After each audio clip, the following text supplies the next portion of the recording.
नमस्ते दोस्तों। आइए शुरू करते हैं। अब हम प्रैक्टिकल मशीन लर्निंग के बारे में समझेंगे।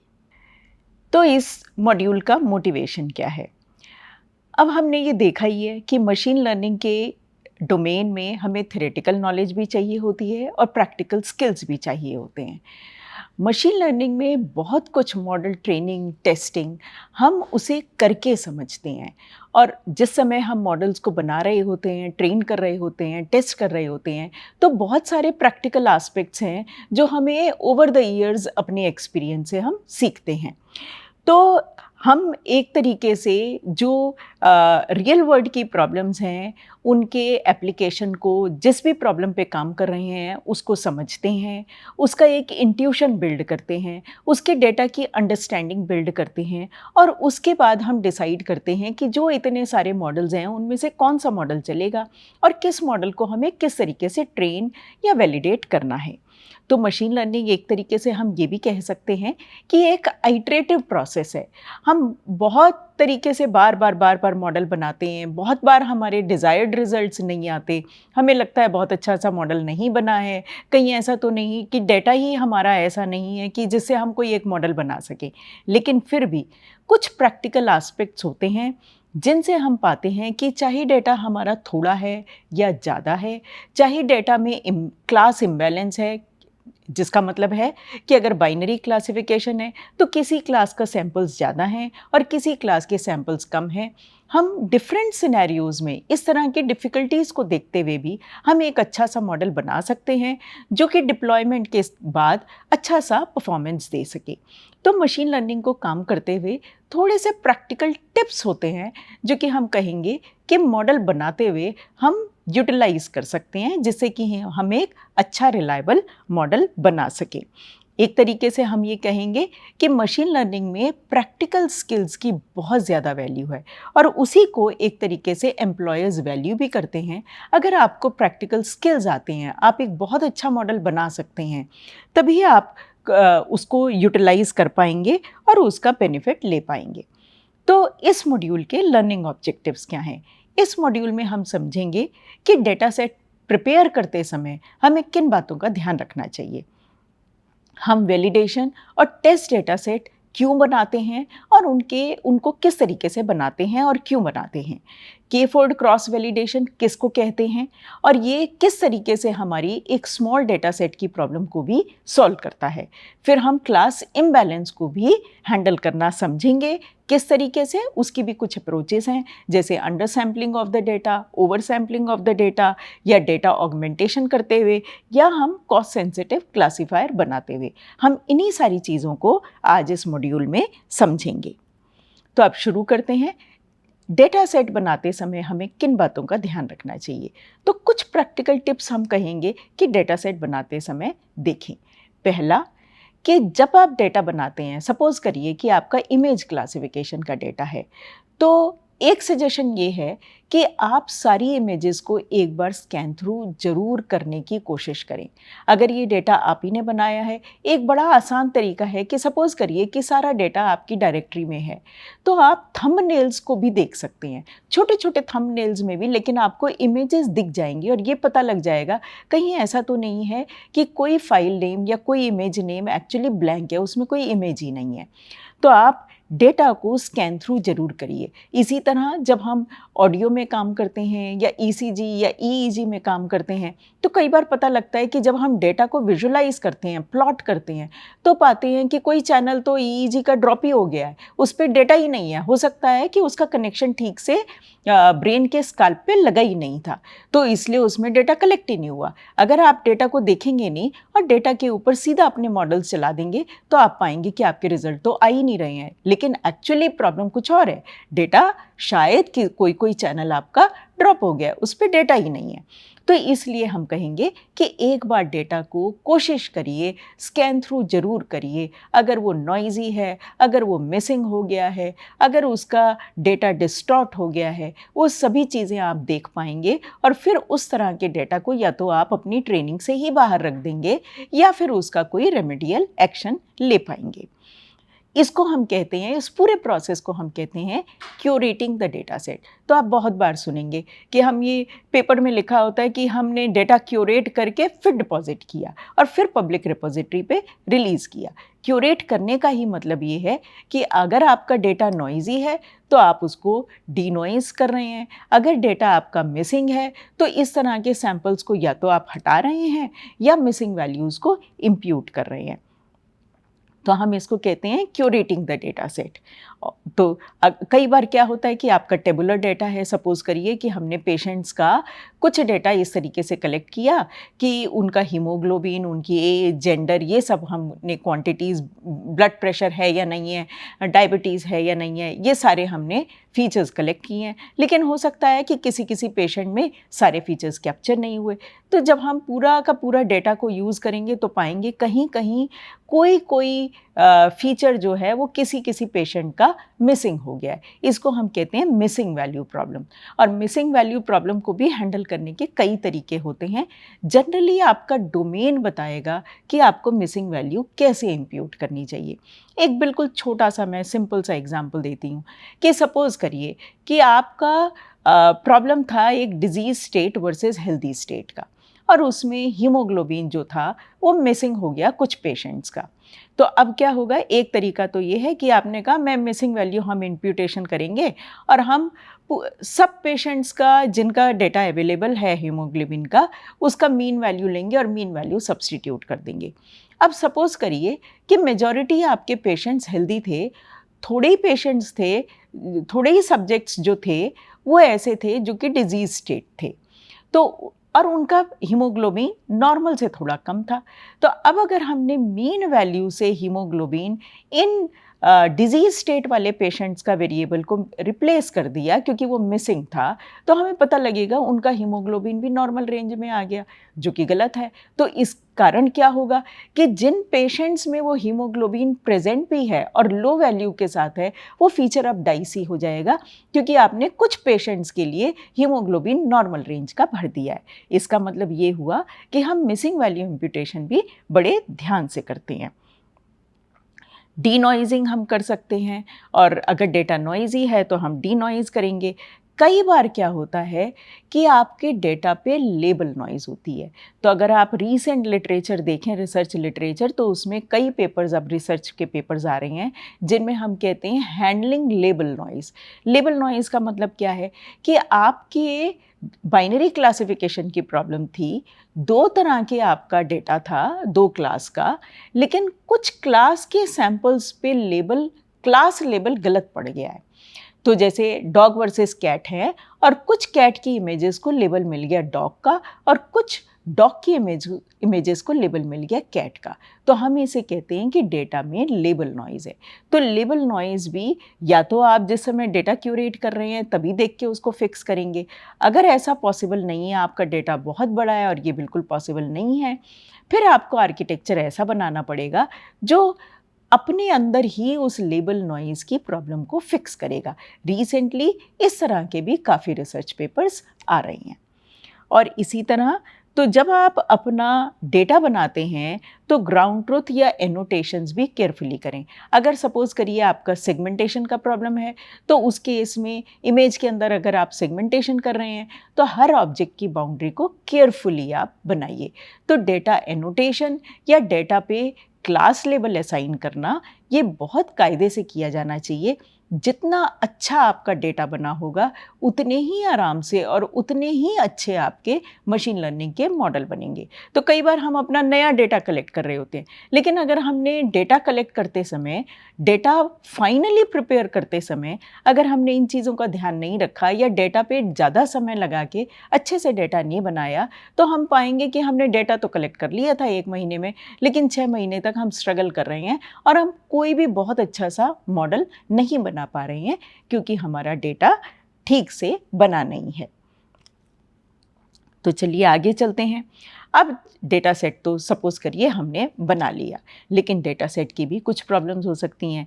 डेटा सेट छोटा हो सकता है।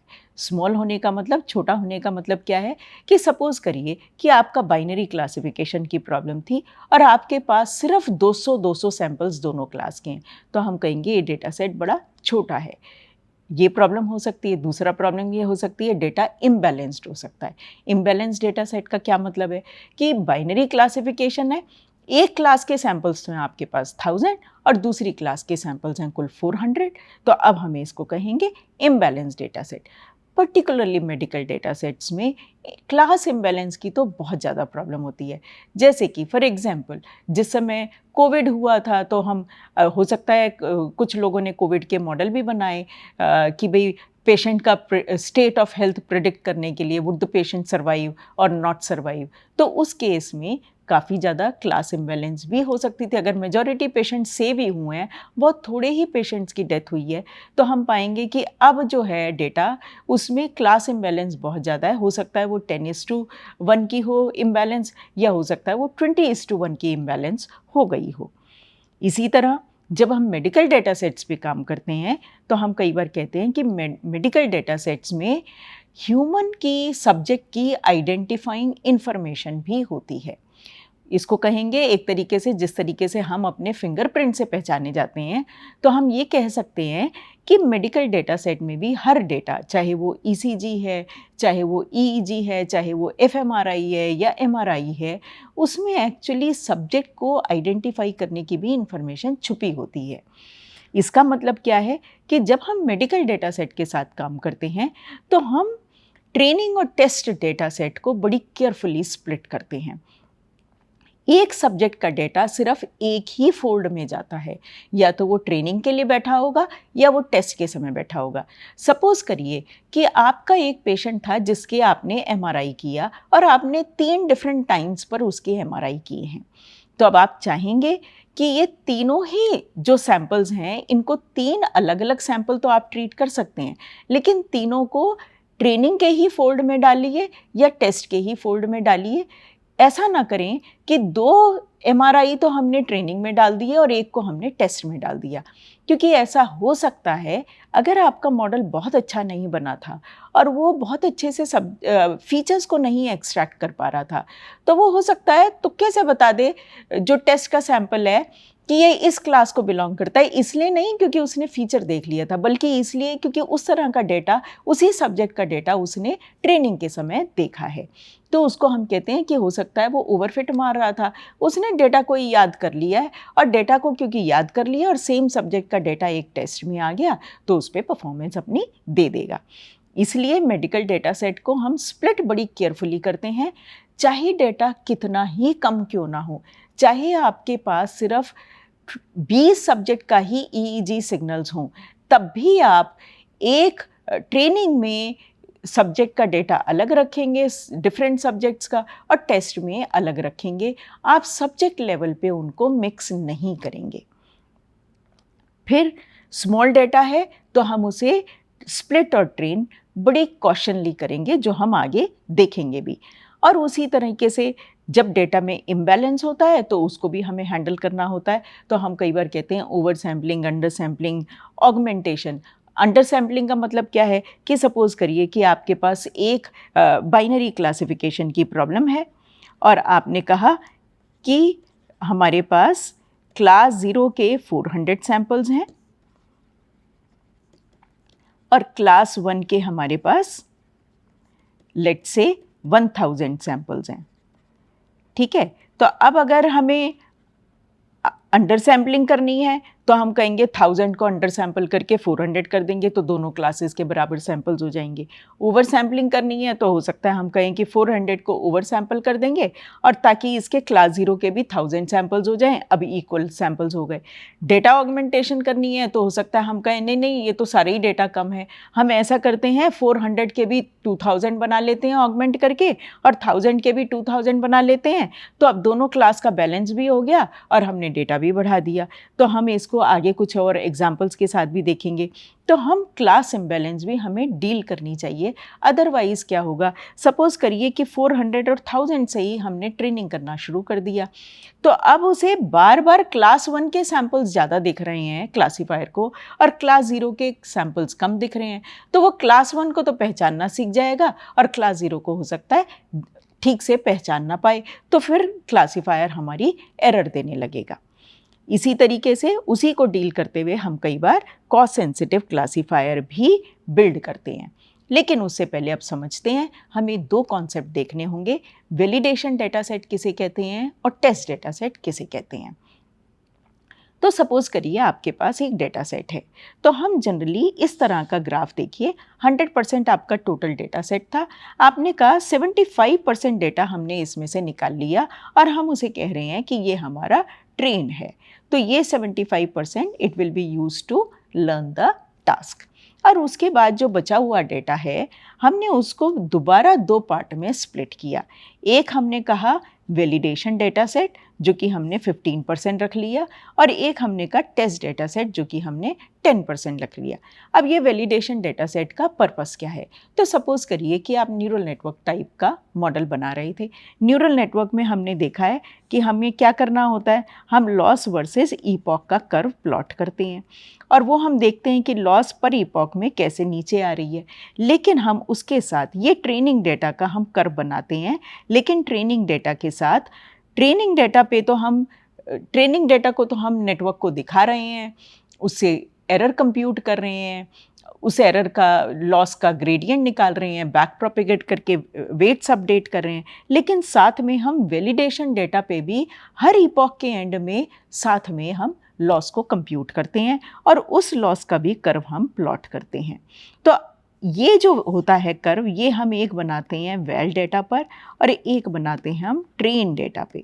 तो वेल डेटा का पर्पस क्या होता है? वेल डेटा का कर्व, वैलिडेशन डेटा का कर्व हमें ये देखने देता है, कहीं ऐसा तो नहीं कि हमारा मॉडल ओवरफिट मार रहा है डेटा पर, कहीं ऐसा तो नहीं कि हमारा मॉडल अंडरफिट मार रहा है डेटा पर, या हमारा मॉडल ठीक से ट्रेन भी हो रहा है, कहीं उसमें बहुत ज़्यादा फ्लक्चुएशन तो नहीं हो रही हैं।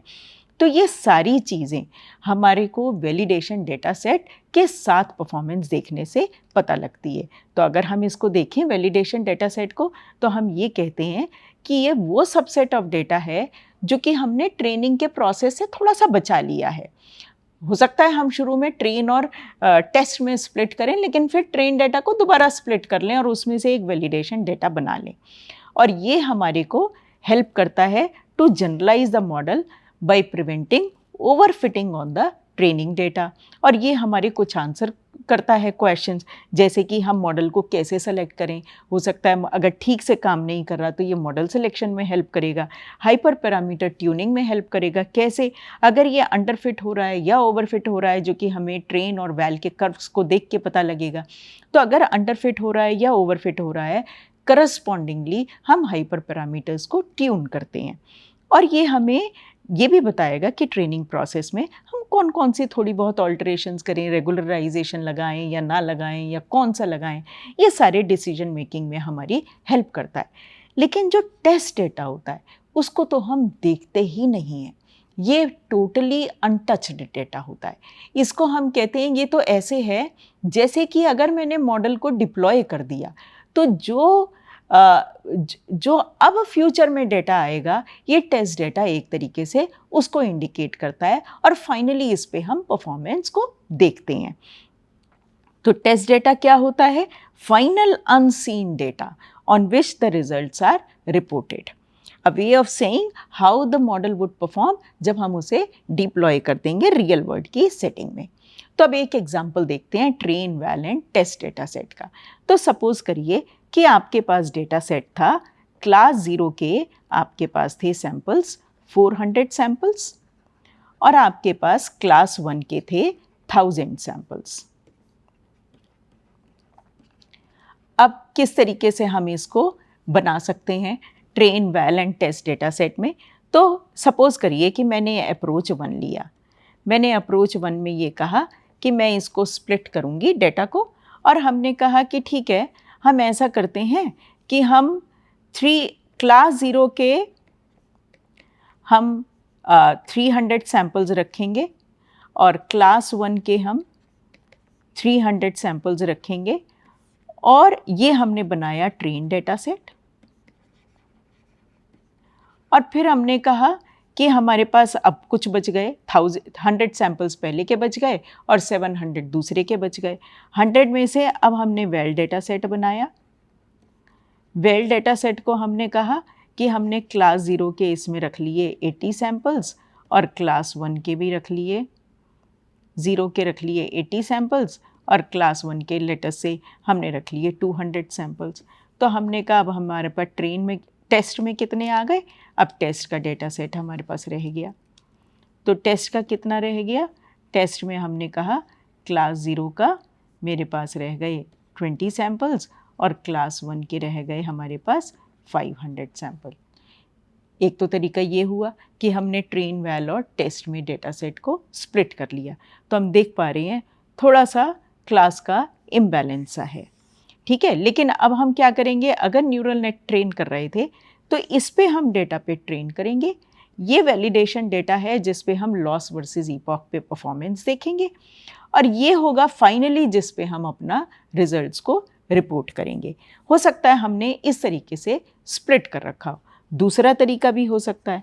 दूसरा तरीका ये था कि हमने पहले ही टेस्ट के हमने 100 सैम्पल्स दोनों क्लास के बचा रखे थे, क्लास 1 के भी हमने 100 सैम्पल्स बचा रखे थे। इन पे तो हम टेस्ट करेंगे और अब हमने कहा हमारे पास बच गए 300 और 900 सैम्पल और अब हम इनको कह रहे हैं कि हम इसको स्प्लिट करेंगे 80-20 में। 80% हम कहेंगे ट्रेन के लिए लेंगे और 20% हम कहेंगे कि हम वैलिडेशन के लिए लेंगे।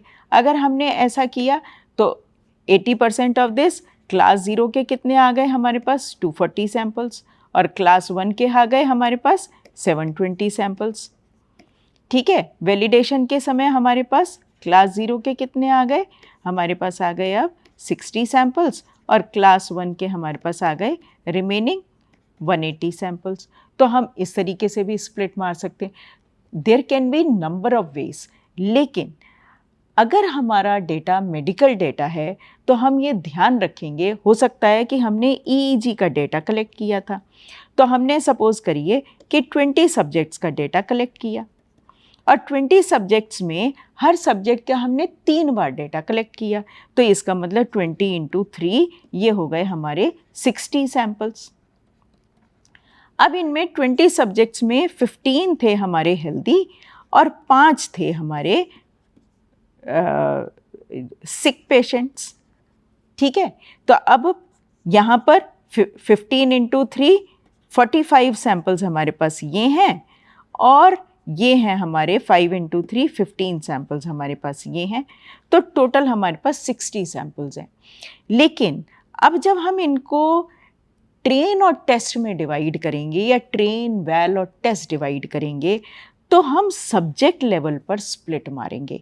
तो अगर 20 सब्जेक्ट्स हैं, 5 यहाँ हैं, 15 यहाँ हैं और 5 यहाँ हैं, तो हो सकता है हम कहें, अब हम सब्जेक्ट लेवल पे स्प्लिट मारेंगे तो हम कैसे कहेंगे, हो सकता है हम ट्रेन लें, वैल लें और टेस्ट लें, लेकिन सब्जेक्ट लेवल पर 15 को हम कहेंगे, हो सकता है हम कहें कि 10 मैंने यहाँ लिए, 2 यहाँ लिए और 3 यहाँ लिए पहली क्लास के और दूसरी क्लास के हमने 3 यहाँ लिए, 1 यहाँ लिया और 1 यहाँ लिया।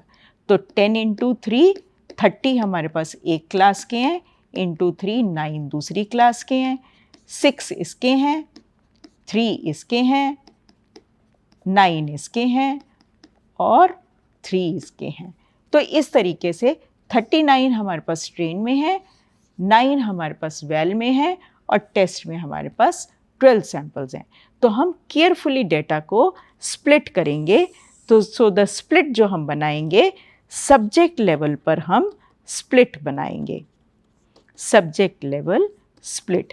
तो ये सबसे ज़्यादा ध्यान देने वाली चीज़ है कि हमारे स्प्लिट जो होंगे वो सब्जेक्ट लेवल पर बनेंगे। अब हम आगे कॉन्सेप्ट देखते हैं के फोल्ड क्रॉस वैलिडेशन का। के फोल्ड क्रॉस वैलिडेशन हम कब करते हैं, जब हमारा डेटा का साइज स्मॉल होता है, डेटा थोड़ा होता है। So this is a technique. इसमें हम क्या करते हैं, हम थोड़े ही डेटा से भी बहुत अच्छे से एक ML मॉडल बना सकते हैं। तो अब यहाँ पर हम एक सिंगल ट्रेन टेस्ट स्प्लिट करने की बजाय, जैसे कि हम पीछे करते आ रहे थे, अब हम क्या करेंगे, डेटा को मल्टीपल पार्टीशंस में डिवाइड करेंगे। तो इसको बोलते हैं के फोल्ड। अगर हमने 5 पार्टीशन बनाए डेटा के तो हम कहेंगे 5 फोल्ड। सो के यहाँ पर जैसे कि एग्जाम्पल है 5 फोल्ड क्रॉस वैलिडेशन का। तो अब आपको क्या करना है, पूरे डेटा को लेंगे और उसको के नंबर ऑफ फोल्ड्स में डिवाइड करेंगे, और एक बार में हम क्या करेंगे, तो डेटा सेट के फोल्ड्स में डिवाइड करेंगे और एक बार हम 4 इन फोल्ड्स पे ट्रेन करेंगे और इस फोल्ड पे हम टेस्ट करेंगे। नेक्स्ट टाइम एक और क्लासीफायर बनाएंगे, इन 4 फोल्ड्स पे अब की बार ये ट्रेन के होंगे, ट्रेन के, ये भी ट्रेनिंग में जाएगा और ये भी ट्रेनिंग में जाएगा, और इस पे हम टेस्ट करेंगे। नेक्स्ट टाइम तो ये में हमारा बनेगा क्लासीफायर 1। तो हम अब अगर 5 फोल्ड हमने में डिवाइड किया डेटा, तो हम 5 क्लासीफायर बनाएंगे, क्लासीफायर 2, क्लासीफायर 3, क्लासीफायर 4 इस पे, क्लासीफायर 5 इस पे। अब देखने की बात क्या है, देखने की बात ये है कि पहले क्लासीफायर के लिए ये डेटा हमारा टेस्ट बना, दूसरे क्लासीफायर के लिए ये वाला पार्टीशन टेस्ट बना, तीसरे के लिए ये वाला, चौथे के लिए ये वाला और पांचवें के लिए ये वाला। और ये टोटल अगर मैं इस पूरे को देखूं, ये है हमारा टोटल डेटा। तो इसका मतलब है हर सैंपल जो आपके डेटा सेट का था वो एक बार टेस्ट सैंपल ज़रूर बना। तो इसको हम कहते हैं कि क्योंकि डेटा थोड़ा है, जैसे कि हमने पीछे एग्जांपल लिया कि हमारे पास सिर्फ 20 सब्जेक्ट्स का डेटा है, तो हम ये भी कर सकते हैं कि हम उसे 20 फोल्ड्स में ही डिवाइड कर दें और कहें कि एक बार में मैंने एक सब्जेक्ट को टेस्ट बना दिया और बाकी 19 सब्जेक्ट के सारे डेटा पे हम ट्रेनिंग कर रहे हैं। इस सिनेरियो में हमें 20 क्लासीफायर बनाने पड़ेंगे और हर क्लासीफायर से की हम परफॉर्मेंस देखेंगे। जो हमने एक डेटा को अलग रख लिया है उसको हम बोलते हैं हेल्ड आउट और वैलिडेशन और टेस्ट सेट। तो ये जो है हमारा, ये है हमारा हेल्ड आउट सेट। तो ये हेल्ड आउट सेट पर हम हर क्लासीफायर की परफॉर्मेंस देखेंगे और बाद में एवरेज करके परफॉर्मेंस को रिपोर्ट करेंगे। इससे बेनिफिट क्या होता है कि आप थोड़े डेटा की प्रॉब्लम को हैंडल कर पाते हो। It helps reduce risk of overfitting, क्योंकि थोड़े डेटा में क्या प्रॉब्लम है, हो सकता है कि मॉडल चीज़ पहचानना सीखे ना, लेकिन मॉडल रट ले कि भाई ये वाला सैंपल जब आएगा तो मुझे पता है कि इसकी क्लास ये है और ये दूसरे सैंपल की क्लास ये है। तो हो सकता है कि मॉडल कुछ भी फीचर्स को ना लर्न कर रहा हो बल्कि सैंपल्स को रट रहा हो। तो इसको हम कहते हैं ओवरफिटिंग। तो जब आप क्रॉस फोल्ड वैलिडेशन का बेनिफिट ये है कि हर बार आपका जो है ट्रेन टेस्ट स्प्लिट बदलता जा रहा है और आप हर डेटा को एक बार टेस्ट में ज़रूर डाल देते हैं, तो ये ओवरफिटिंग की प्रॉब्लम को भी रिड्यूस करता है और ये लिमिटेड डेटा को एफिशिएंटली यूज़ करने का स्किल भी देता है। तो जैसा कि हमने कहा कि हम कहते हैं कि हम डेटा को पहले 5 फोल्ड में डिवाइड करेंगे, अगर 5 फोल्ड है, अगर के फोल्ड है तो के फोल्ड्स में डिवाइड करेंगे और उसके बाद हर फोल्ड के लिए, हर ऐसी रो के लिए हम क्लासीफायर को ट्रेन करेंगे और उसका जो बचा हुआ थोड़ा डेटा है उस पे हम टेस्ट करेंगे। तो हम क्या करते हैं, models performance is averaged over. तो मॉडल की जब पांचों फोल्ड पे 5 क्लासीफायर बनेंगे, पांचों पे जब परफॉर्मेंस आ जाएगी तो हम एवरेज परफॉर्मेंस रिपोर्ट करेंगे। तो इस तरीके से हम इसको के फोल्ड वैलिडेशन को करते हैं। के जो है, हम ये कहते हैं कि के जो है वो हमारा can affect the estimation of model performance. तो सपोज़ करिए कि आपके पास कुछ डेटा था और आप क्लासीफायर बना रहे थे और क्लासीफायर बनाते हुए आप कंपैरिजन कर रहे थे कि आपको सपोर्ट वेक्टर मशीन ने अच्छे रिजल्ट दिए या न्यूरल नेटवर्क ने अच्छे रिजल्ट दिए। तो इसका मतलब ये है कि आप 5 फोल्ड क्रॉस वैलिडेशन कर सकते हैं और दोनों मॉडल्स को, न्यूरल नेटवर्क को, सपोर्ट वेक्टर मशीन को या लॉजिस्टिक रिग्रेशन को कंपेयर कर सकते हैं कि कौन सा आपको बेटर रिजल्ट दे रहा है ऑन के फोल्ड क्रॉस वैलिडेशन, और उसी के आप रिजल्ट्स को रख सकते हैं।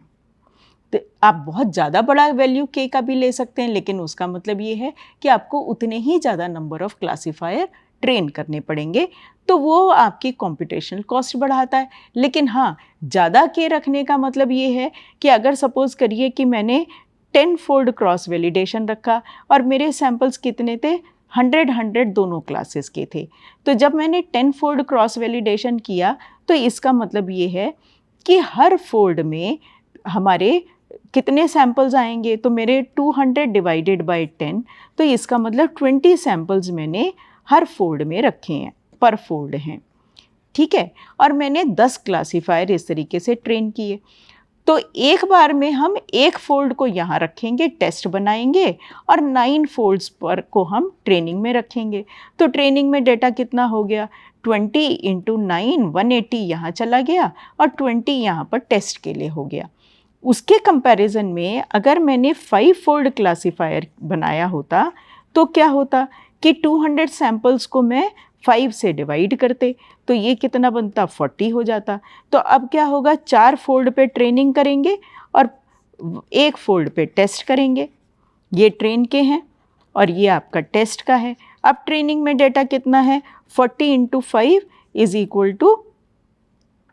40, एक में गया आपका 40 × 4, 40 × 4 ये आपका एक ट्रेनिंग के फोल्ड में डेटा गया। तो 160 पे आप ट्रेन कर रहे हैं और 40 पे आप टेस्ट कर रहे हैं। तो तो अगर मैं 5 फोल्ड को कंपेयर करूं, 5 फोल्ड में मेरे 160 सैम्पल्स ट्रेनिंग में गए और 10 फोल्ड में मेरे 180 सैम्पल्स ट्रेनिंग में गए, तो ट्रेनिंग का डेटा मेरा यहाँ पर ज़्यादा है। तो जैसे ही आपकी ज़्यादा बड़ी वैल्यू ऑफ के होती है तो आपका ट्रेनिंग का डेटा बढ़ जाता है, तो आपका मॉडल तो अच्छा बनेगा लेकिन फिर आपकी कंप्यूटेशनल कॉस्ट बढ़ जाएगी, क्योंकि आपको बहुत सारे क्लासीफायर बनाने पड़ेंगे। तो इसीलिए हम कहते हैं कि के एक हाइपर पैरामीटर है। तो के की वैल्यू कैसे चूज़ करते हैं हम, depending on the size and complexity of your data set. Generally हम के को ऑड लेते हैं, जैसे हम 3 फोल्ड कर लेंगे, 5 फोल्ड कर लेंगे, 7 फोल्ड कर लेंगे। उसका बेनिफिट क्या है कि सपोज़ करिए कि मैंने 7 फोल्ड क्लासीफायर किया, तो मैंने 7 क्लासीफायर बनाए। मेरी प्रॉब्लम थी बाइनरी क्लासिफिकेशन की और मेरे पास कुछ अब फाइनली जो मेरे को डिप्लॉय करना है, so what we can also do is कि हम नया जो टेस्ट सैंपल आएगा, न्यू टेस्ट सैंपल, इसको हम, ये क्लासीफायर 1 था हमारा C1, ये C2 था, इस तरीके से करके ये C7 था। तो अब हम ये भी कर सकते हैं कि हम इस सैंपल को हर एक क्लासीफायर में डालें और हर एक से रिज़ल्ट ले लें कि वो क्या बताता है, क्लास 0 है या क्लास 1 है, हम हर एक उससे ले लें और फिर इसका हम मेजॉरिटी वोट कर दें। मैक्सिमम क्लासीफायर जिस क्लास का कह रहे हैं हम उस क्लास का डिसीजन ले लें। तो अगर ऑड नंबर ऑफ क्लासीफायर्स होंगे और बाइनरी क्लासिफिकेशन की प्रॉब्लम है तो ये हमेशा हमें एक मेजॉरिटी वोट हमें क्लियर, हमारे को एक इंडिकेशन देगा कि हम कौन सी क्लास का डिसीजन ले सकते हैं।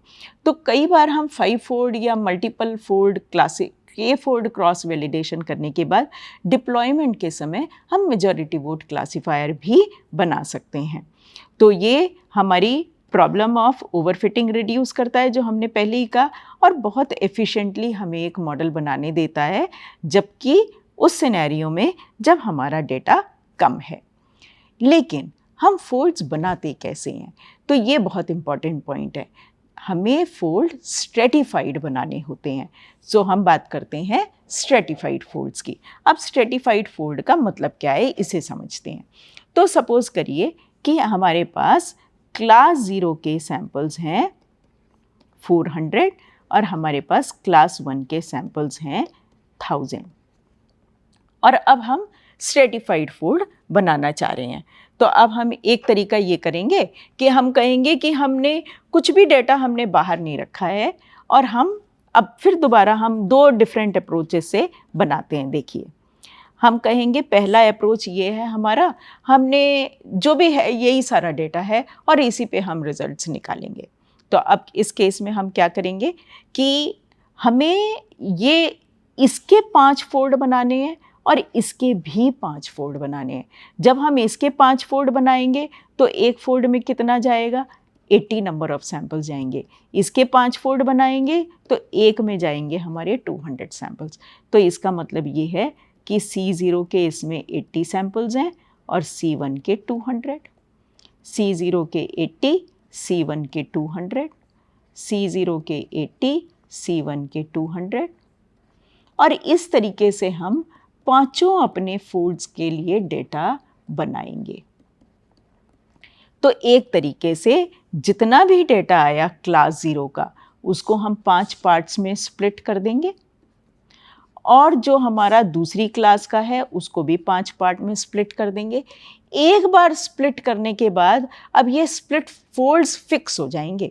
जो डेटा हमारा फोल्ड 1 में गया है ये सैंपल्स तो फिक्स हो जाएंगे, सिर्फ फ़र्क ये पड़ेगा कि किस फोल्ड के डेटा को हम कब ट्रेनिंग के लिए डाल रहे हैं और कब टेस्ट के लिए यूज़ कर रहे हैं।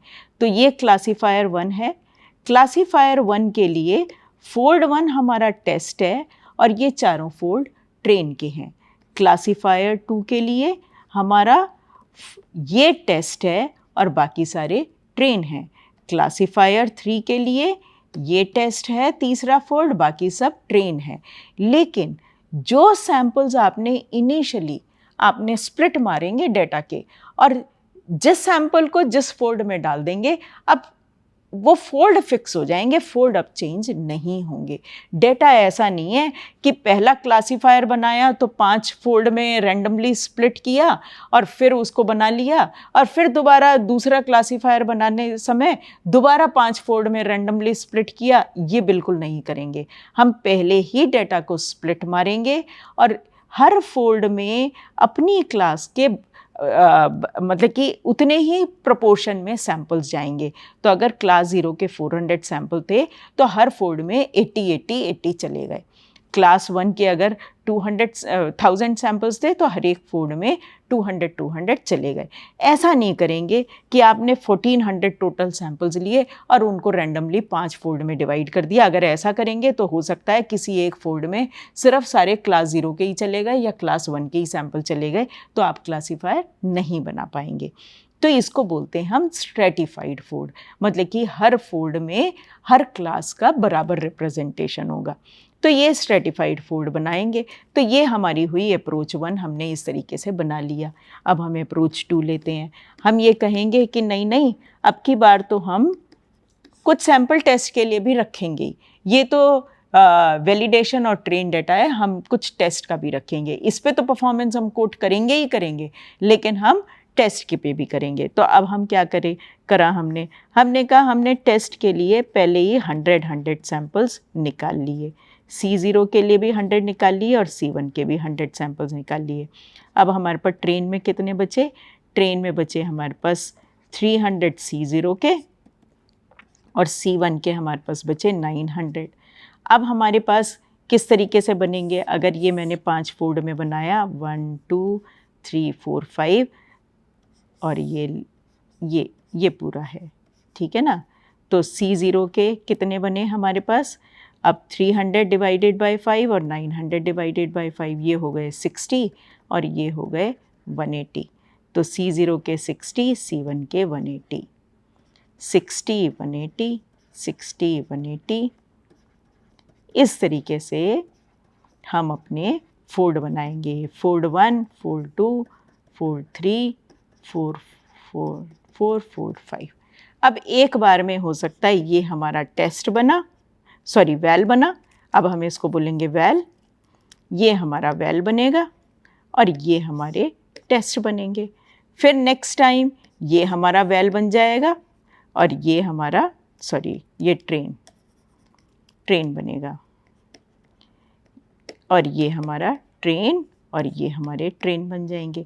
इस तरीके से भी हम कर सकते हैं। और फिर जब हम 5 क्लासीफायर बना लेंगे, मेजॉरिटी वोट बनाएंगे उसके बाद एक, और उस मेजॉरिटी वोट के थ्रू इस डेटा को पास करके फिर रिज़ल्ट रिपोर्ट करेंगे।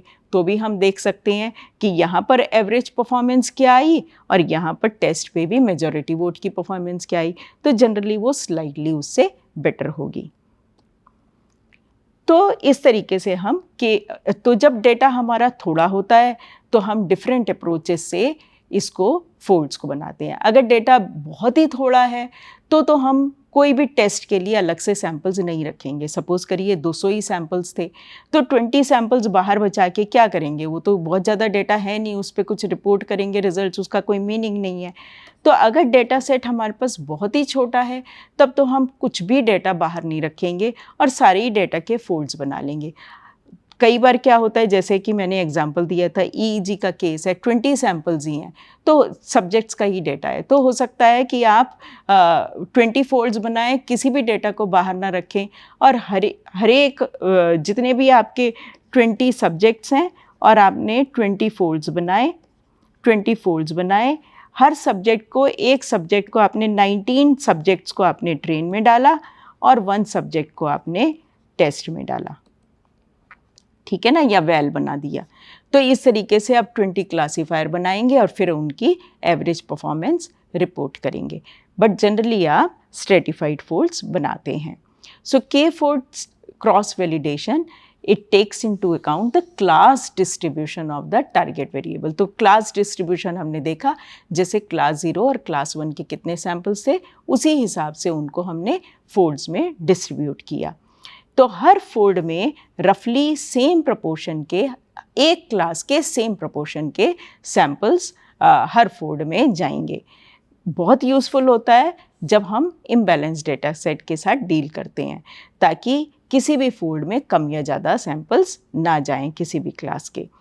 Similar to stratified is similar to standard K fold. The choice of K, again हम कहते हैं कि ज़्यादा आप के ले लेंगे तो आपकी परफॉर्मेंस थोड़ी बेटर हो जाएगी। क्यों? क्योंकि ट्रेनिंग का डेटा थोड़ा आपका ज़्यादा है, और लेकिन आप ज़्यादा बड़ी वैल्यू ऑफ के का मतलब ये है कि अब आपकी कॉम्पिटिशनल कॉस्ट बढ़ जाएगी। अब जब आपका के फोल्ड क्रॉस वैलिडेशन करते हैं तो आप मॉडल की परफॉर्मेंस कैसे इवैल्यूएट करते हैं? तो सपोज़ करिए वही हमारा बाइनरी क्लासिफिकेशन का प्रॉब्लम है। क्लास 0 के 400 सैम्पल्स हैं और क्लास 1 के हमारे पास 1000 सैम्पल्स हैं, और हमने इनको 5 फोल्ड में डिवाइड कर रखा है।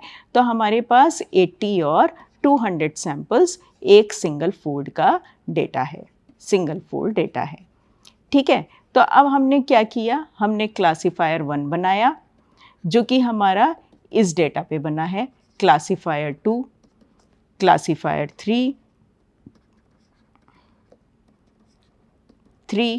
क्लासीफायर 4 और ये क्लासीफायर हमारा 5 है।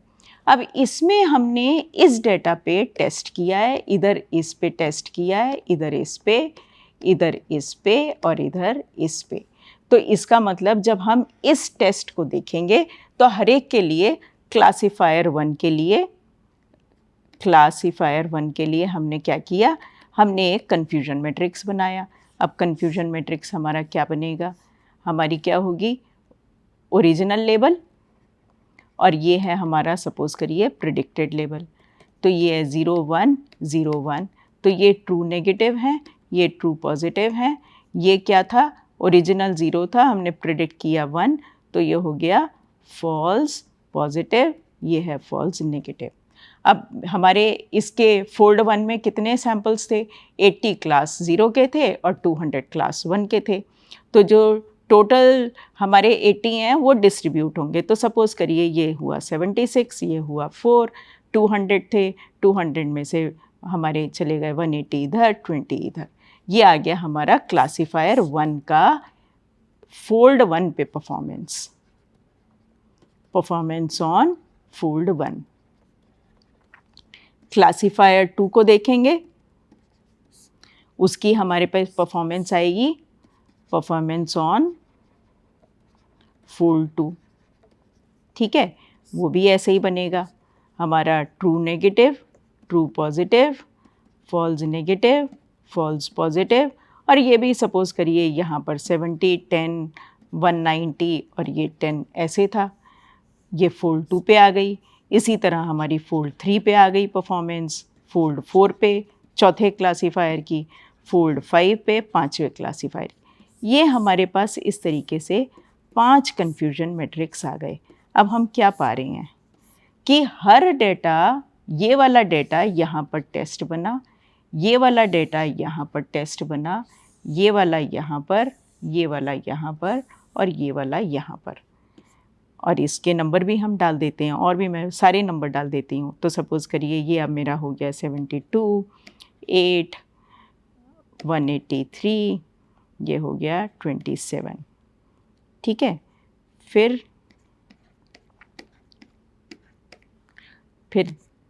चौथे फोल्ड पे हमने डाल दिया 67, और ये कितना बनेगा, हमारे हैं टोटल 80, 13, और ये सपोज़ करिए 180 और 20, 65, 15, 192, 8, ये हो गया। अब जब आप इनको टोटल सम कर लेंगे तो टोटल सम कितना आएगा, आपका टोटल सम क्या होगा, 76 प्लस 70 प्लस 72 प्लस 67 प्लस 65।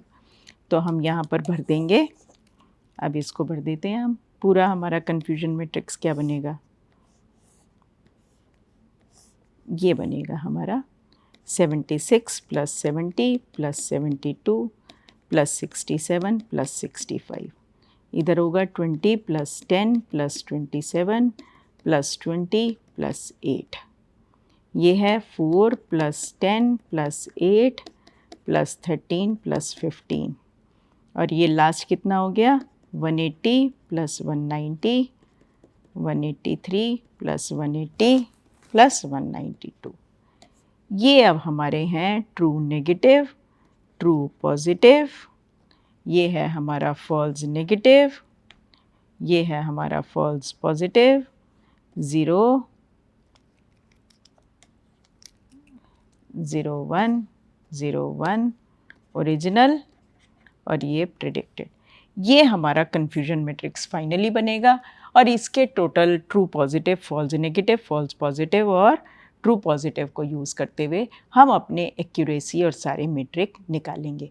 तो इस तरीके से हम क्रॉस फोल्ड वैलिडेशन में सारे रिजल्ट्स रिपोर्ट करते हैं। इसी के अंदर अब हमारा लीव वन आउट होता है। लीव वन आउट हमने डिस्कस भी किया कि सपोज़ करिए EEG में 20 सैम्पल्स हैं, तो अगर मैंने 20 टोटल सब्जेक्ट्स हैं, 19 को हमने ट्रेन में रखा, 1 को हमने टेस्ट में रखा, और कहिए हर सब्जेक्ट का एक ही सैंपल था, तो ये है हमारा leave one out cross fold validation, क्योंकि हमने एक बार में एक सैंपल को छोड़ दिया। तो जैसे यहाँ पर कितने होंगे, अगर टोटल कैपिटल N सैंपल्स हैं तो कैपिटल N नंबर ही क्लासीफायर्स के आप बनाएंगे, एक सैंपल को हर बार अलग रखेंगे और बाकी सब पे आप ट्रेन करेंगे, इस पे ट्रेन करेंगे और इस पे आप टेस्ट करेंगे, फिर दूसरी बार फिर N-1 पे ट्रेन करेंगे और लास्ट वाले पे हम टेस्ट करेंगे। तो इसको हम बोलते हैं लीव वन आउट। जब हमारे नंबर ऑफ सैंपल्स बहुत ही थोड़े हो जाते हैं तो हम लीव वन आउट करते हैं। एक है अब आपका leave P out. Leave P out में जनरल पी हुआ तो हो सकता है आप ये कहें p = 2। अगर p = 2 है तो एक बार में आप 2 सैंपल्स को छोड़ेंगे और बाकी सब पे ट्रेन करेंगे। तो इस तरीके से आप leave one out, leave P out या फिर के फोल्ड क्रॉस वैलिडेशन करते हैं। तो हमने क्रॉस वैलिडेशन के किस तरह के टाइप्स देखे। जनरल हमने के फोल्ड क्रॉस वैलिडेशन को भी डिस्कस किया, स्ट्रेटिफाइड की बात करी, लीव वन आउट की बात करी और लीव पी आउट की बात करी। इन जनरल हमारी चॉइस किस पे डिपेंड करेगी, ये बताएगी हमारा डेटा सेट कितना है या हम प्रॉब्लम के कॉन्टेक्स्ट में किस तरीके से देखते हैं, उसी तरीके से हम क्रॉस फोल्ड वैलिडेशन अपना करेंगे। तो इसकी लिमिटेशंस क्या हैं। क्रॉस फोल्ड वैलिडेशन कॉम्पिटिशनली थोड़ा एक्सपेंसिव हो जाता है, पर्टिकुलरली अगर डेटा सेट लार्ज है तो मॉडल थोड़ा सा ज़्यादा हो जाएगा। कई बार हम डीप लर्निंग करते हुए भी, जिसमें कि डेटा बहुत सारा होता है, कई बार हम वहाँ पर भी 5 फोल्ड क्रॉस वैलिडेशन या 3 फोल्ड क्रॉस वैलिडेशन कर लेते हैं। तो लेकिन जितना आप क्रॉस फोल्ड वैलिडेशन करते हैं उतना ही आपकी थोड़ी सी कॉम्प्लेक्सिटी आपकी बढ़ जाती है, क्योंकि उतनी ही आपको क्लासीफायर बनाने पड़ रहे हैं। ओवरफिटिंग को ये रोकता है, लेकिन फिर भी it can still produce overfitted model. कब, जब आपका डेटा सेट में बहुत नॉइज़ है या आउटलायर्स हैं, तो हो सकता है कि आपका क्रॉस वैलिडेशन आपकी हेल्प ना कर पाए। कई बार ये ओवरली ऑप्टिमिस्टिक रिजल्ट भी दे सकता है। कब, जबकि हमारा डेटा जो है वो हमारा टोटल पॉपुलेशन का रिप्रेजेंटेटिव है ही नहीं। सपोज़ करिए कि आप कैंसर को प्रिडिक्ट करना चाह रहे हैं, लेकिन आपके पास बहुत थोड़ा डेटा है, तो क्योंकि कैंसर में काफ़ी हेट्रोजिनिटी होती है, हो सकता है कि उस थोड़े डेटा से जो आप मॉडल बनाएं, जब आप उसे फ्यूचर में डिप्लॉय करें तो वो मॉडल बहुत अच्छी परफॉर्मेंस ना दे। इसी तरह आपका कई बार बायस्ड भी हो सकता है। अगर आपने फोल्ड्स कायदे से नहीं बनाए तो हो सकता है आपके क्लासिफायर बायस्ड बने, तो आपका बहुत अच्छे रिजल्ट नहीं आएंगे। अब नेक्स्ट टॉपिक पे आते हैं हम कि हम क्लास इम्बैलेंस को कैसे डील करते हैं। तो क्लास इम्बैलेंस, जैसे हमने कहा कि एक क्लास के काफ़ी सारे सैम्पल्स हैं और हो सकता है दूसरी क्लास के हमारे पास कम सैम्पल्स हों, तो हम दो सिनेरियो कंसिडर करते हैं। पहला सिनेरियो कंसिडर करते हैं कि सपोज़ करिए when data set is large, तो हमारा डेटा सेट बड़ा है, ठीक है। तो जब डेटा सेट बड़ा है तो सपोज़ करिए बाइनरी क्लासिफिकेशन है, बाइनरी क्लासिफिकेशन, और हम इसमें नंबर ऑफ़ इमेजेस भी देखते हैं कि हम कितनी रखते हैं। तो सपोज़ करिए इमेजिंग का ही डेटा सेट था, तो क्लास 0 में हमारी हैं लेट्स से 20,000 इमेजेस, और क्लास 1 में है हमारी लेट अस से 12,000 इमेजेस। अब हम डिफरेंट अप्रोचेस देखेंगे कि हम इसको किस तरीके से हैंडल कर सकते हैं। तो हम अप्रोच 1 लिया हमने कहा अब हम डेटा को डिवाइड करेंगे, तो हम क्या करेंगे, ट्रेन प्लस वैल में डिवाइड करेंगे, ठीक है। तो हमारा ट्रेन प्लस वैल में हमने क्या किया, ट्रेन प्लस वैल का डेटा क्या लिया हमने, क्लास 0 में हमने डाली 10,000 इमेजेस और क्लास 1 में हमने डाल दी 10,000 इमेजेस। अब बची कितनी, टेस्ट में हमने रखी क्लास 0 की 10,000 और क्लास 1 की हमारे पास रह गई अब टेस्ट में 2,000 इमेजेस। एक तो तरीका ये स्प्लिट मारा हमने, लेकिन अब इसमें हमने क्या किया, हमने ट्रेन में यूनिफॉर्मली दोनों क्लास को, क्लास इम्बैलेंस थी लेकिन ट्रेन में जब हम ट्रेनिंग कर रहे हैं तब उसे यूनिफॉर्मली बराबर नंबर ऑफ सैम्पल्स दिखा रहे हैं। अब हो सकता है ट्रेन प्लस वैल का भी जो हमने स्प्लिट मारा वो 80% को हमने ट्रेन में डाल दिया और 20% को हमने वैल में डाल दिया। हो सकता है हम न्यूरल नेटवर्क की ट्रेन कर रहे थे तो हमें ये चाहिए भी था, तो हमने यहाँ पर 8,000 दोनों क्लास की डाली, इधर 2,000 और 2,000 डाली। लेकिन इस बार हमने क्या किया, हमारा ट्रेनिंग के समय there is a class balance, तो क्लास इम्बैलेंस थी लेकिन ट्रेनिंग में हमने क्लास बैलेंस कर दिया। अब हम करते हैं अप्रोच 2। अब की बार हमने क्या किया, कि हमने टेस्ट में दोबारा वही किया, क्लास 0 क्लास 1, ट्रेन के अंदर तो हमने डाले, ट्रेन प्लस वैल में तो हमारा डेटा था 10,000 और 10,000 और टेस्ट में हमने रखी 10,000 और 2,000, ठीक है ना। ये हमारा था टेस्ट का डेटा। लेकिन हमने कहा कि भाई ये डेटा तो हमारा कम है, ये तो बहुत ज़्यादा डेटा है नहीं, तो हमने क्या किया, डेटा ऑगमेंटेशन कर दी। डेटा ऑगमेंटेशन करने से पहले हमने क्या किया, पहले हमने इसे 80-20 स्प्लिट मारा। ये है वैल, ये है हमारा ट्रेन। तो जो 80 था ये था हमारा 8,000 और 8,000 और इसकी डेटा ऑगमेंटेशन करके हमने हो सकता कर दिया 30,000 और 30,000। ये डेटा ऑगमेंटेशन किया। यहाँ पर हमारी रह गई 2,000 और 2,000, इस पे हमने सिंपली चेक किया और इस पर भी हमने टेस्ट किया, चेक किया, ठीक है ना। ये हमारी टेस्टिंग के लिए यूज़ हुआ डेटा, ये टेस्ट डेटा यूज़ हुआ, ये हमारा वैलिडेशन के लिए यूज़ हुआ कि हमारा मॉडल ओवरफिट या अंडरफिट तो नहीं हुआ। और यहाँ पर डेटा ऑगमेंटेशन करने के बाद इस पे हमने मॉडल ट्रेन किया, model is trained on this data. तो इस तरीके से भी हमने कहा कि हमने, लेकिन हमने टेस्ट को अनऑल्टर्ड रखा, टेस्ट पे हमने कोई डेटा ऑगमेंटेशन नहीं किया, कुछ नहीं किया। कोशिश कर सकते हैं कि वैल को भी आप अनटच्ड रखें, वैल और टेस्ट को हम अनटच्ड रखा और हमने सिर्फ जो भी किया वो जो ट्रेनिंग के लिए हमने डेटा यूज़ किया, सिर्फ इसमें हमने डेटा ऑगमेंटेशन या जो भी छेड़छाड़ करी वो हमने इस डेटा में करी। अब हम तीसरी अप्रोच लेते हैं, हम कुछ और भी अप्रोच ले सकते हैं, ठीक है ना। अब हमने अप्रोच 3 पे गए।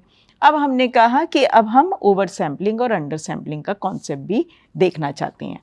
तो अब हमने क्या किया, हमने ट्रेन का डेटा बनाया, वैल का बनाया और टेस्ट का बनाया। टेस्ट में हमने रखा क्लास 0 के हमने 6000 रख लिए, क्लास 1 के भी 6000 रख लिए। वैल में हमने क्लास 0 के 2000 रख लिए और क्लास 1 के भी 2000 रख लिए। तो ये तो हमने सिमेट्रिक कर दिए, लेकिन अब हमने ट्रेन को इम्बैलेंस कर दिया। ट्रेन में हमने कहा क्लास 0 के कितने हो गए 12000, क्योंकि 12000 प्लस 8000 इज 20000 थे हमारे पास, और इसके हमारे पास थे 12000, 6 प्लस 2 8, 4000। अब हमारे को चैलेंज आएगा कि अब हम इस पे ट्रेन और टेस्ट कैसे करें। तो अब हम डिफरेंट स्ट्रैटेजी अपना सकते हैं। पहला हमने कहा over sampling of minority class, ठीक है। तो अब हमने क्या किया, हमने क्लास 0 के तो 12000 एज इट इज़ रहे और क्लास 1 के ओवर सैम्पल किए, और ओवर सैम्पल करने के बाद इसको भी हमने 12000 कर दिया। तो ये ट्रेन डेटा को ही हमने छेड़ा है, वैल और टेस्ट को हमने कुछ नहीं किया। ये अप्रोच हो सकती थी। दूसरी अप्रोच हमने कहा नहीं हम अंडर सैम्पल करेंगे, under sampling of majority class. तो अब की बार हमने क्या किया, हमने ट्रेन डेटा को छेड़ा। C0 के तो हमने क्या किए, वो तो हमारी थी मेजॉरिटी क्लास, उसको हमने अंडर सैम्पल किया और इसके भी बना दिए हमने 4000 सैम्पल्स।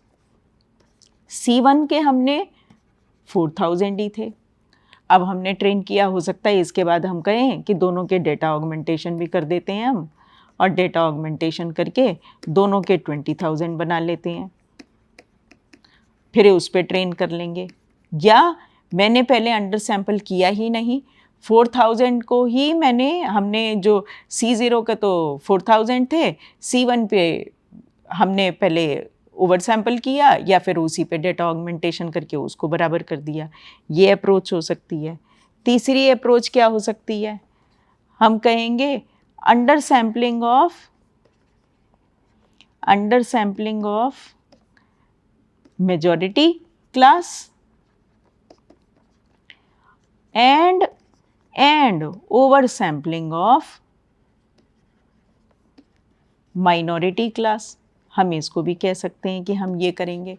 तो अब क्या था हमारे पास, पहली क्लास के क्लास 0 के हमारे पास थे 12000 और क्लास 1 के थे हमारे पास 4000। अब हमने इसकी तो अंडर सैम्पलिंग कर दी और इसके कर दिए 8000, इसकी हमने ओवर सैम्पलिंग करी, इसके भी कर दिए 8000। अब इस पे ट्रेन कर लिया क्लासीफायर को। ये भी अप्रोच हो सकती है। एक डी भी अप्रोच हो सकती है। डी में हमने कहा डेटा ऑगमेंटेशन। अब क्या करेंगे, अब हमने कहा कि C0 के 12000 थे, C1 के 4000 थे, दोनों पे डेटा ऑगमेंटेशन किया, इसकी भी 30 बना दी और इसकी भी 30000 बना दी। अब ट्रेनिंग कर लिया। एक पांचवी अप्रोच भी हो सकती है, हम कहेंगे कि हम कॉस्ट सेंसिटिव क्लासीफायर बना लेंगे।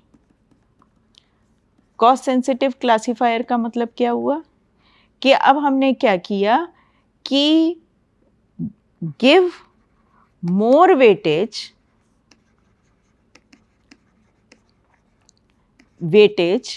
टू द एरर ऑफ, तो जो हमारी माइनॉरिटी क्लास है उसके एरर को ज़्यादा वेटेज दो, minority class compare to the majority class. अगर हमने ये किया तो अब हमारा कॉस्ट सेंसिटिव क्लासीफायर है, वो डिफरेंट कॉस्ट देख रहा है डिफरेंट क्लास के सैंपल को, ताकि आपका जो डेटा इम्बैलेंस है उसको वो अकाउंट फॉर कर सके। तो इस तरीके से आप डिफरेंट अप्रोचेस यूज़ करके क्लास इम्बैलेंस को डील कर सकते हैं। और अगर आपका बहुत थोड़ा डेटा है, if data set is small, तो क्या करेंगे, तो फिर आप के फोल्ड क्रॉस वैलिडेशन करेंगे। ठीक, तो के फोल्ड क्रॉस वैलिडेशन करते समय अब क्या करेंगे, जो हमारा पिछला केस था, हमने कहा कि हमने ऐसा किया 5 फोल्ड बनाए और ये 60 और 180 ऐसे करके ले लिए हमने, और हमने 100 सैंपल्स बचा रखे थे, है ना। ये क्लास 0 थी, क्लास 1 था, इस तरीके से लिए 60 180 60 180, और हमने 100 जो हैं ये हमने बचा रखे थे, ये हमने टेस्ट के अलग से भी बचा रखे थे। ये हमारा था फोल्ड 1, फोल्ड 2, फोल्ड 3, फोल्ड 4 और फोल्ड 5। ठीक है, तो अब हम इस पर तो ट्रेन कर रहे हैं पहले क्लासीफायर को, और इधर हम वेल की तरह यूज़ कर रहे हैं या टेस्ट कर रहे हैं। तो जो भी हमें ओवर सैम्पलिंग करनी है, अंडर सैम्पलिंग करनी है, डेटा ऑगमेंटेशन करनी है, सिर्फ ओनली ऑन ट्रेन डेटा करेंगे, train data. The class balance technique will be applied, है ना। तो जो भी हम करेंगे ओवर सैम्पलिंग, तो क्या मतलब है, ओवर सैम्पलिंग, अंडर सैम्पलिंग, या हम ऑगमेंटेशन, जो भी करना है हम वो ट्रेन डेटा पे करेंगे। वेल और test data will remain unchange, इनको नहीं छुएंगे। जब ये क्लासीफायर 1 है, जब क्लासीफायर 2 बनाएंगे तो उसका हमारा क्लासीफायर 2 का अब ट्रेन डेटा क्या होगा, अब ट्रेन डेटा होगा F1, F3, F4 और F5 का। अब जो भी करना है, ये जो भी लगाना है वो इस डेटा पे लगाएंगे। Val and test remain unaltered. ये हमें हमेशा ध्यान रखना है कि हम कभी भी वेल और टेस्ट डेटा के साथ छेड़छाड़ नहीं करते हैं, उनको बिल्कुल अनटच्ड रखते हैं। जो भी हमें करना है, हम ट्रेनिंग डेटा पे हम जो चाहें वो कर सकते हैं। इन बातों का हम ध्यान में रखते हुए क्लासीफायर बनाएंगे तो हमारे बिल्कुल स्टेबल और रोबस्ट क्लासीफायर बनेंगे। इन्हीं में एक और टेक्निक आती है जिसको हम बोलते हैं स्मोट। स्मोट की फुल फॉर्म होती है synthetic minority over sampling technique. ठीक है, तो इसका मतलब स्मोट भी आपका क्या करता है, माइनॉरिटी क्लास को ओवर सैंपल करने का एक तरीका स्मोट होता है। तो स्मोट क्या करता है कि माइनॉरिटी सैंपल्स के बीच में सिंथेटिक डेटा पॉइंट्स क्रिएट कर देता है, उस तरीके से वो ओवर सैम्पलिंग करता है। तो कई बार आप पाते हैं कि लिखा होता है ओवर सैम्पलिंग कर रहे हैं या हम स्मोट यूज़ कर रहे हैं। तो इस तरीके से हम क्लास इम्बैलेंस को या इस प्रॉब्लम को डील करते हैं। तो समरी में हमने इस मॉड्यूल में क्या सीखा, हमने कुछ प्रैक्टिकल टिप्स देखे, किस तरीके से डेटा बनाएं, हम उसे ट्रेन, वैल और टेस्ट का कॉन्सेप्ट क्या है, के फोल्ड क्रॉस वैलिडेशन किसे कहते हैं, क्लास इम्बैलेंस को हम कैसे हैंडल करते हैं, over sampling, under sampling, data augmentation या कॉस्ट सेंसिटिव क्लासीफायर बनाए कैसे जाते हैं। Thank you.